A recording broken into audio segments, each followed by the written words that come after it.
नमस्कार, तापमान लाइव में आपका स्वागत है। मैं नुज़हत जहां। तापमान लाइव की इस विशेष प्रस्तुति में बात झारखंड की। झारखंड का चुनावी परिदृश्य इस बार बहुत कुछ बदला सा दिखा। बदलाव अनेक तरह के परिलक्षित हुए, पर राजनीति का सर्वाधिक ध्यान महागठबंधन विशेषकर झामुमो के चुनावी मंचों ने खींचा। इस रूप में कि झामुमो के शीर्ष नेताओं के चुनावी भाषणों की शुरुआत पहले आमतौर पर जोहार से होती थी। उनके चुनावी मंच से इस बार जोहार यदा कदा ही सुना गया। उसकी तुलना में अस्सलामु अलैकुम अधिक गूंजा। अधिकतर नेताओं के मुख से जोहार की जगह अस्सलामु अलैकुम ही ज्यादा निकला। सिर्फ झामुमो के नेताओं के मुख से ही नहीं, कांग्रेस और राजद के धर्मनिरपेक्ष नेता भी बड़ी संजीदगी से अस्सलामु अलैकुम बोलते सुने गए। इस बदलाव का मुस्लिम बहुल क्षेत्रों में बड़ी जीत के रूप में लाभ भी मिला। वैसे चुनावी मंचों पर अस्सलामु अलैकुम पहले भी गूंजता था, पर अमूमन यह मुस्लिम नेताओं के मुंह से ही निकला करता था। ध्यान देने वाली बात यह है कि झामुमो नेताओं के बोल में इस बदलाव पर अन्य किसी का ध्यान नहीं गया। चुनाव अभियान के दौरान ही इस पर नजर वरिष्ठ पत्रकार दिलीप मंडल की गई। ऐसा बदलाव क्यों हुआ, इसका खुलासा उन्होंने एक्स पर अपने पोस्ट में किया। दिलीप मंडल के मुताबिक झारखंड मुक्ति मोर्चा के मंच से इस चुनाव में जोहार से ज्यादा अस्सलामु अलैकुम सुनाई दे रहा है। पार्टी के टॉप नेता खुलेआम ये नारा लगा रहे हैं। ऐसा क्यों हुआ? झारखंड का 15% वोट जेएमएम का सबसे टिकाऊ वोट बैंक कैसे बन गया? महतो और मंडल वगैरह कहां चले गए? आदिवासियों का एक बड़ा हिस्सा क्यों चला गया?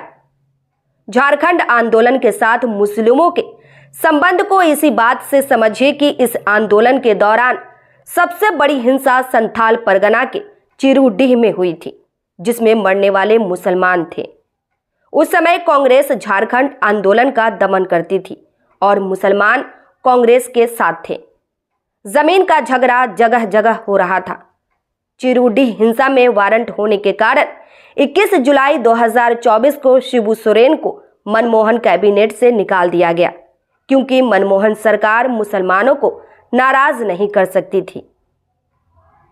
चिरूडीह में आदिवासियों की मुख्य शिकायत आज भी यही है कि उनकी जमीन मुसलमानों द्वारा हड़प ली गई।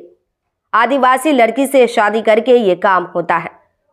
दिलीप मंडल के अनुसार झारखंड मुक्ति मोर्चा विभिन्न समुदाय और जातियों का समूह था। 1984 में जब जेएमएम बना तो आगे चलकर इसके 3 खूंटे बने: शिबू सोरेन, निर्मल महतो और सूरज मंडल। निर्मल दा पार्टी अध्यक्ष थे। ये माझी महतो मंडल समीकरण था। यही जेएमएम की आत्मा थी। मुसलमान उस समय कांग्रेस के साथ थे, जिसका झारखंड आंदोलन से टकराव था। कांग्रेस सोरेन समेत सभी झारखंड नेताओं को जेल भेज चुकी थी। लेकिन 1990 में जेएमएम कांग्रेस और आरजेडी के साथ आते ही ये माझी महतो मंडल समीकरण टूटने लगा। 15% एकजुट मुस्लिम के जुटने के बाद जेएमएम ने पहले मंडल और फिर कुर्मी और कुशवाहा को छोड़ दिया। आज जेएमएम कांग्रेस आरजेडी में इन जातियों का कोई महत्वपूर्ण नेता नहीं है। अब मुसलमान ही जेएमएम कांग्रेस आरजेडी का सबसे भरोसेमंद वोट बैंक है। इसलिए इसके नेता जोहार से ज्यादा अस्सलामु अलैकुम बोल रहे हैं। गौरतलब है कि दिलीप मंडल ने ऐसा चुनाव के बीच कहा था। परिणाम इसी बदले समीकरण के अनुरूप निकला। इस प्रस्तुति में बस इतना ही। फिर मिलते हैं ऐसी ही दूसरी किसी खास खबर के साथ।